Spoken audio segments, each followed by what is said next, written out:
Niki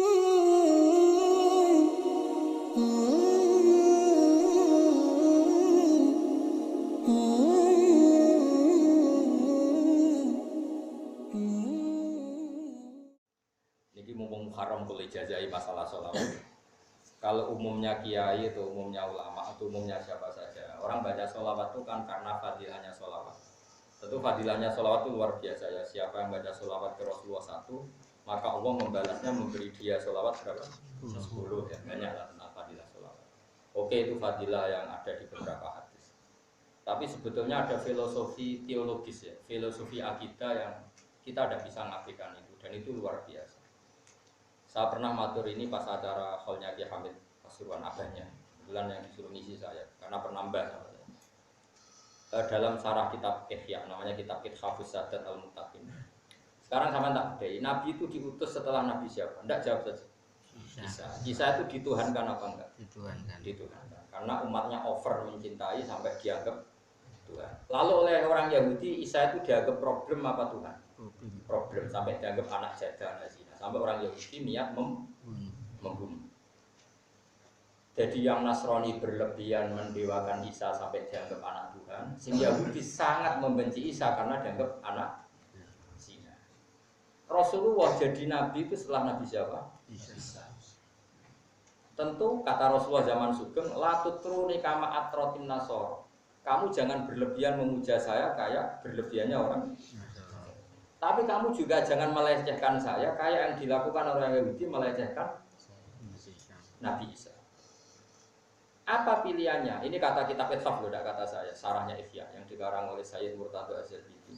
Itu guru-gurunya kita. Sanad saya ke beliau itu sekitar 6. Misalnya saya, Mbah Mun, Mbah Zubair, Ki Fakih Mas Kumambang, Mbah Mahfud, Mbah Abdullah, Mbah Abdul Manan, Sayyid Zabidi 8. Ya saya ulang lagi ya, saya misalnya saya, Mbah Mun, Mbah Zubair, Mbah Fakih Mas Kumambang, Ki Mahfud Termas, Ki Abdullah, Ki Abdul Manan, Ki Sayyid Zabidi. Jadi Sayyid Zabidi itu alim-alimnya orang Mesir, tapi beliau hidupnya di Mekah. Itu punya murid di antara santrinya itu orang Indonesia, orang Jawa, namanya Kiai siapa? Abdul Manan. Ki Abdul Manan ini yang nanti punya cucu namanya Mbah Mahfud Termas.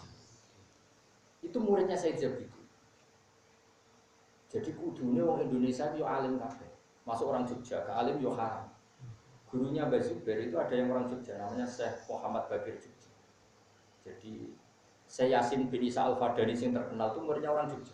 Saya Yasin yang musnid dunia, ahli sanad dunia. Saya Yasin bin Isa Al-Fadani itu muridnya Syekh Bakir Nur Jogja.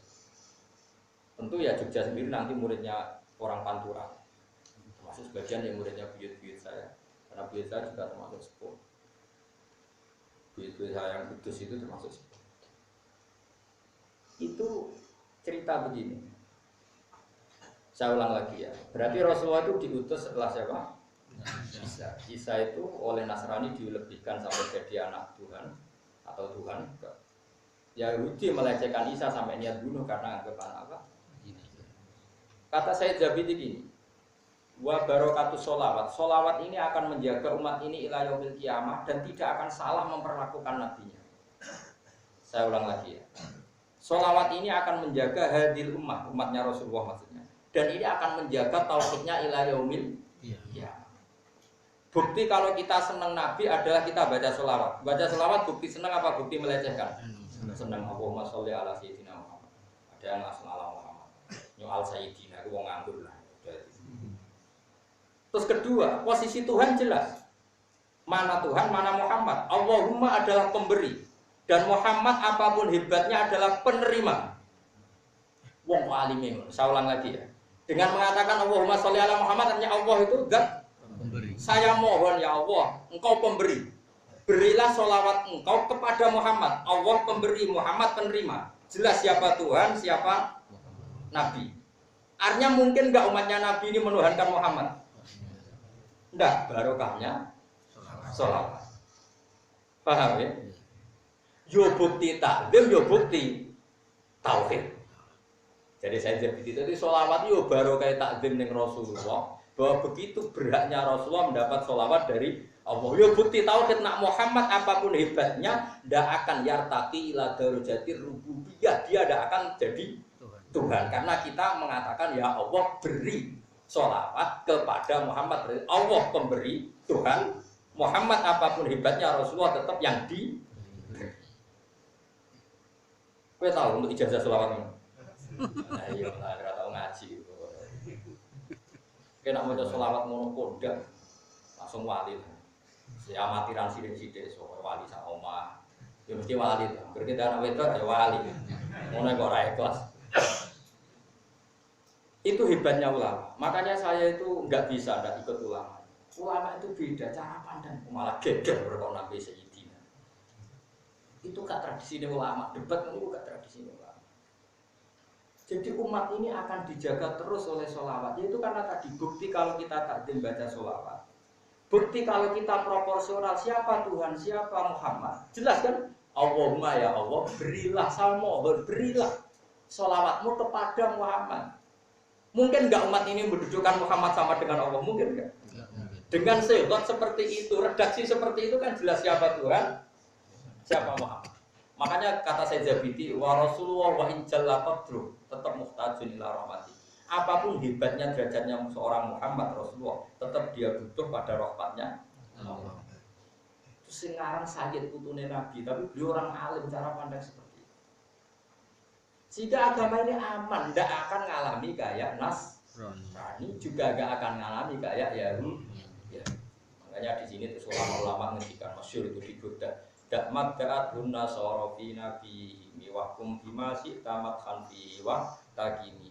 Dak ninggalno sira mak ing perkara iddaat kang nyongko-nyongko ing masokan nasara. Gak apa-apa kamu ngelem nabi berlebihan, tapi tinggalkan tradisi yang dilakukan orang Nasrani yang ketika memuji nabi seakan-akan nabi itu tuh. Dan Islam ini tidak akan mengalami itu. Barokah sholawat ning Rasulullah sallallahu alaihi wasallam. Itu kata Sayyid Zabidi. Jadi itu luar biasa. Jadi sholawat ini bukan sekedar bukti mahabbah kita pada Rasulullah, tapi sholawat adalah penjaga tauhid. Paham ya? Terus niki ijazah kula mumpung iki tesih Muharram kula suwun ada bedanya semangat Allah Muharram. Saya itu baca kitab itu sampai nangis. Wong kok alimi kok. Dan saya yakin itu memang sirron min asrarul ulama. Itu tidak apa ya, beliau tahu itu karena ulama itu nur betul. Dan kita dekat sekali sama yang ngarang Ithaf. Yang ngarang Ithaf itu wafat itu sekitar 1300, pas 1300. Berarti kalau sekarang baru 140. Sekarang berapa? 1440. Berarti sekitar berapa ini? Kalau 1300 baru 140. Benar kan kalau saya misalnya Mbak Mun, Mbak Zubair pernah ngasih ke Fakih, Pak Mahfud, Pak Abdul, Pak Manan, Sayyid Zabidi baru 8 itu kalau orang rata-rata ngaji itu umur 25, gurunya umur 50. Berarti selisihnya kan ya 8 dibagi berapa? Ya kan berarti 50 tahun kan? Dan ya misalnya rata-rata murid ngaji nyantri itu kan 20 selawe, gurunya umur 50. Berarti kalau 8 orang ya benar sekitar berapa? 400 tahun. Apa? 144. Ya jadi sama ngitung sana tuh gitu caranya ya kan sekarang baru 140. Padahal saat kita sampai beliau berapa? 8. Nah iya logikanya tadi per 100 tahun itu kan sudah ada yang ngaji kan murid sudah kadung umur 20, 25. Karena murid alim ini kan ketemunya setelah sama-sama alim. Biasanya ada di Jawa kan alim di Indonesia. Terus ke Mekah itu sudah apa? Alim. Terus ngajinya itu ngaji caranya ngarang. Orang kok santri saya pijik bodoh langsung ngorang Arab. Jadi ini ya Arab kayak supir taksi. Misalnya mau antum nontam antum. Serarok. Oh itu kalau di tradisi keluarga sarang keluarga saya masalah nggak boleh.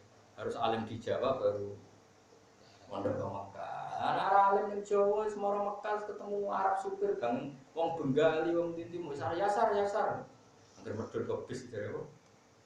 Yasar mana di kiri. Jadi bahasa Arab itu padakno basa Jawa. Mana wong Arab negara unta. Wong Jawa ditakoki wong Arab, man anta. Man anta iku sapa? Oh, unta. Pasti kok ana unta liwat. Terus takoki wong unta bahasa Arab apa? Oh, unta. Mergo mergo nek takok iman. Wong Arab e go unta. Takok wong Jawa man anta. Jawabe oh niku jenenge unta. Terus menane darane apa? Takok iman anta malah nyimpulno dhewe. Sembrono. Ya jadi jelas ya. Jadi insya Allah umat ini tidak akan mengalami apa yang dialami orang Nasrani dan orang Yahudi. Iya Rasulullah lahir itu sausé periodenya Nabi Sinten. Di mana sing berlebihan nganggap Tuhan, sing gedeng sampai niat membunuh. Nah ini dijaga oleh sholawat. Itu tadi Dawei Sayyid Zabidi wa Rasulullah wa in jalla qadruh tetap ila anahu muhtajun ila rahmati. Apapun hebatnya Rasulullah tetap butuh rahmat. Bukan apa-apa. Artinya kalau kita mengatakan ya Allah berilah sholawat ke Rasulullah Muhammad, tentu itu bukti mahabbah dan bukti siapa Allah, yaitu pemberi. Apapun hebatnya Nabi diberi. Jadi jelas Rasulullah wa asyhadu anna Muhammadan abduhu wa rasuluh. Apapun hebatnya tetap abdu.